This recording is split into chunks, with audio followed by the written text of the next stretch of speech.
ನಮಸ್ಕಾರ ರೀ ಸಾವುಕಾರ ಮಂದಿಗೆ. ಇವತ್ತಿನ ಟೈಟಲ್ ಮತ್ತೆ ಥಂಬ್ನೇಲ್ ನೋಡ್ಕೊಂಡು ಬಂದಿದ್ದೀರಾ. ಹಾಗಾಗಿ ಇವತ್ತಿನ ಒಂದು ವಿಷಯ ನಿಮಗೆ ಅರ್ಥ ಆಗಿದೆ ಅಂತ ಹೇಳಿ ತಿಳ್ಕೊತಾ ಇದ್ದೀನಿ. ಯಾವ ಒಂದು ಟಾಪಿಕ್ ಬಗ್ಗೆ ನಾನು ಇವತ್ತು ಮಾತಾಡ್ತಾ ಇದ್ದೀನಿ ಅಂತ ಹೇಳಿ.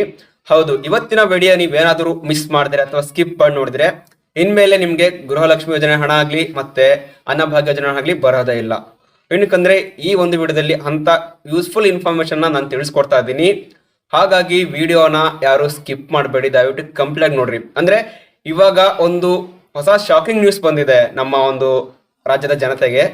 ಆ ಒಂದು ಶಾಕಿಂಗ್ ನ್ಯೂಸ್ ಏನು ಅಂದ್ರೆ, ಇನ್ಮೇಲೆ ಕೇಂದ್ರ ಸರ್ಕಾರದಿಂದ ಬರುವಂತ ಯೋಜನೆಗಳಾಗ್ಲಿ ಮತ್ತೆ ರಾಜ್ಯ ಸರ್ಕಾರದಿಂದ ಬರೋ ಯೋಜನೆಗಳಾಗಲಿ ಈ ಒಂದು ಮಿಸ್ಟೇಕ್ ನೀವು ಮಾಡಿದ್ರೆ, ಅಂದ್ರೆ ಯಾವುದೇ ಒಂದು ಯೋಜನೆಗಳು ನಿಮ್ಗೆ ಸಿಗ್ಬೇಕನ್ನೋದ್ರೆ ನಿಮ್ಮ ration card first main important. ಇಲ್ಲಿ ರೇಷನ್ ಕಾರ್ಡ್ ಬ್ರಿಡ್ಜ್ ತರ ಕೆಲಸ ಮಾಡ್ತಿದೆ. ಈ ಒಂದು ನೀವು ಮಿಸ್ಟೇಕ್ ಮಾಡಿದ್ರೆ, ನಾನು ಹೇಳ್ತಾರೋ ಒಂದೇ ಒಂದು ಮಿಸ್ಟೇಕ್ ಮಾಡಿದ್ರೆ ನಿಮ್ಮ ರೇಷನ್ ಕಾರ್ಡೇ ಕ್ಯಾನ್ಸಲ್ ಆಗುತ್ತೆ. ನಿಮ್ಮ ರೇಷನ್ ಕಾರ್ಡ್ ಕ್ಯಾನ್ಸಲ್ ಆದ್ರೆ ಗೃಹಲಕ್ಷ್ಮಿ ಯೋಜನೆ ಹಣ ಸಿಗೋದಿಲ್ಲ, ಮತ್ತೆ ಅನ್ನಭಾಗ್ಯ ಯೋಜನೆ ಹಣ ಬರೋದಿಲ್ಲ, ಮತ್ತೆ ಅನ್ನಭಾಗ್ಯದಿಂದ ಅಕ್ಕಿ ಕೂಡ ಸಿಗೋದಿಲ್ಲ, ಮತ್ತೆ ಆಯುಷ್ಮಾನ್ ಕಾರ್ಡ್ ಅಂತ ಈ ತರ ಒಂದು ಯೋಜನೆಗಳು ಯಾವುದೇ ಒಂದು ಯೋಜನೆಗಳು ನಿಮ್ಗೆ ಸಿಗೋದೇ ಇಲ್ಲ. ಅಂದ್ರೆ ಕೇಂದ್ರ ಸರ್ಕಾರದಿಂದ ಬರೋ ಯೋಜನೆಗಳು ಮತ್ತು ರಾಜ್ಯ ಸರ್ಕಾರದಿಂದ ಬರೋ ಯೋಜನೆಗಳಿಗೆ ಮೇನ್ ಇದು ಇರೋದೇ ರೇಷನ್ ಕಾರ್ಡು. ಈ ಒಂದು ರೇಷನ್ ಕಾರ್ಡ್ ಮೇಲೆನೆ ಆ ಒಂದು ಯೋಜನೆಗಳು ಸಿಗ್ತಾ ಹೋಗ್ತಿದಾವೆ. ಹಾಗಾಗಿ ದಯವಿಟ್ಟು ವಿಡಿಯೋನ ಯಾರು ಸ್ಕಿಪ್ ಮಾಡಬೇಡಿ, ಕಂಪ್ಲೀಟ್ ನೋಡ್ರಿ, ಹಂಗಂದ್ರೆ ಅರ್ಥ ಆಗುತ್ತೆ.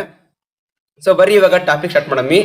ಆ ಒಂದು ಮಿಸ್ಟೇಕ್ ಏನು ಅಂದ್ರೆ, ಯಾರೆಲ್ಲ APL ಮತ್ತೆ BPL ಕಾರ್ಡ್ ಇದ್ದೀರಾ, ಅಂಥದ್ದೇ ಕಾರ್ಡ್ಸ್ ಎಲ್ಲ ಇದ್ದೀರಾ, ಅವರಿಗೆ ಈ ಒಂದು ಇನ್ಫಾರ್ಮೇಶನ್. ಸೊ ಇವಾಗ ನೀವು APL ಕಾರ್ಡ್ನವ್ರಿಗೆ ಈ ಒಂದು ಏನ್ ಅಷ್ಟೊಂದು ಅನ್ವಯಿಸೋದಿಲ್ಲ. ಈ ಒಂದು ವಿಷಯ ಏನಂದ್ರೆ, BPL ಮತ್ತು ಅಂತ್ಯೋದಯ ಕಾರ್ಡ್ಗಳಲ್ಲಿ ಏನಿದ್ದೀರಾ ನೀವು, ಈ ಒಂದು ಕಾರ್ಡ್ನ ಜಸ್ಟ್ ನೀವು ಗೃಹಲಕ್ಷ್ಮಿ ಯೋಜನೆಗೆ ಮಾತ್ರ ಬಳಸ್ತಾ ಇದ್ದೀರಾ. ಅಂದ್ರೆ ಬರೀ ನೀವು ಗೃಹಲಕ್ಷ್ಮಿ ಯೋಜನೆ ಹಣ ತಗೊಂತಾ ಇದ್ದೀರಾ ಅಷ್ಟೇ, ಮತ್ತೆ ಅನ್ನಭಾಗ್ಯ ಯೋಜನೆ ಹಣ ತಗೊಂತಾ ಇದ್ದೀರಾ. ನೀವು ನಿಮ್ಮ ಹತ್ತಿರದ ರೇಷನ್ ಅಂಗಡಿಗೆ ಹೋಗ್ಬಿಟ್ಟು ಯಾರು ರೇಷನ್ ಕಲೆಕ್ಟ್ ಮಾಡ್ಕೊಂತ ಇಲ್ವೋ ಅವರಿಗೆ ಈ ಒಂದು ರೂಲ್ಸ್ ಅಪ್ಲಿಕೇಬಲ್ ಆಗ್ತಿದೆ. ಏನಂದ್ರೆ, ಮೊದಲು 6 ತಿಂಗಳು ಟೈಮ್ ಕೊಟ್ಟಿದ್ರು ರಾಜ್ಯ ಸರ್ಕಾರ. 6 ತಿಂಗಳ ಟೈಮ್ ಇಂದ ನೀವು ರೇಷನ್ ತಗೊಳ್ತಿದ್ರೆ ನಿಮ್ಮ ಒಂದು ಕಾರ್ಡ್ ಕ್ಯಾನ್ಸಲ್ ಮಾಡ್ತಾ ಇದ್ರು. ಬಟ್ ಇವಾಗ ಜಸ್ಟ್ 3 ತಿಂಗಳು ಮಾಡಿದ್ದಾರೆ. ಅಂದ್ರೆ ಕಳೆದ 3 ತಿಂಗಳ ನೀವೇನಾದ್ರೂ ರೇಷನ್ ತಗೊಂಡಿಲ್ಲ ಅಂದ್ರೆ ನಿಮ್ಮ ಒಂದು ರೇಷನ್ ಕಾರ್ಡು ಕ್ಯಾನ್ಸಲ್ ಆಗುತ್ತೆ. ಆ ರೇಷನ್ ಕಾರ್ಡ್ ಕ್ಯಾನ್ಸಲ್ ಆದ್ರೆ ನೀವು ಮತ್ತೆ ರೇಷನ್ ಕಾರ್ಡು ಅಪ್ಲಿಕೇಶನ್ ಬಿಟ್ಟಾಗ ಹಾಕ್ಬೇಕು. ಅಪ್ಲಿಕೇಶನ್ ಹಾಕಿದ್ಮೇಲೆ ಆ ಒಂದು ರೇಷನ್ ಕಾರ್ಡ್ ಓಕೆ ಆಗ್ಬೇಕು. ಸೊ ಅಲ್ಲಿವರೆಗೂ ಟೈಮ್ ಗ್ಯಾಪ್ ಅಲ್ಲಿ ನಿಮ್ಮ ಒಂದು ರೇಷನ್ ಕಾರ್ಡ್ ಕ್ಯಾನ್ಸಲ್ ಆಗಿರೋದ್ರಿಂದ ನಿಮ್ಗೆ ಗೃಹಲಕ್ಷ್ಮಿ ಯೋಜನೆ ಹಣ ಆಗ್ಲಿ ಮತ್ತೆ ಅನ್ನಭಾಗ್ಯ ಯೋಜನೆ ಆಗ್ಲಿ ರೇಷನ್ ಆಗ್ಲಿ ಮತ್ತೆ ಆ ಒಂದು ಕೇಂದ್ರ ಸರ್ಕಾರದಿಂದ ರೇಷನ್ ಕಾರ್ಡ್ಗೆ ಬೆನಿಫಿಟ್ಸ್ ಇರುವಂತ ಯೋಜನೆಗಳಲ್ಲಿ ಯಾವುದೇ ರೀತಿಯ ಒಂದು ಬೆನಿಫಿಟ್ ಸಿಗೋದೇ ಇಲ್ಲ.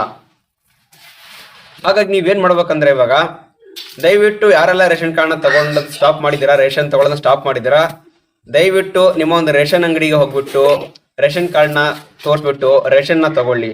ಹಂಗಂದ್ರೆ ನಿಮ್ಮ ಒಂದು ರೇಷನ್ ಕಾರ್ಡ್ ಆಕ್ಟಿವ್ ಅಲ್ಲಿ ಇರುತ್ತೆ. ಅಂದ್ರೆ ನಿಮ್ಗೆ 1 ತಿಂಗಳು 2 ತಿಂಗಳು ಟೈಮ್ ಇದೆ. ನೀವು ಅಪ್ ಟು 3 ತಿಂಗಳವರೆಗೂ ಟೈಮ್ ತಗೊಂಡು ಹೋದ್ರೆ ನಿಮ್ಮ ರೇಷನ್ ಕಾರ್ಡ್ ಕ್ಯಾನ್ಸಲ್ ಆಗುತ್ತೆ.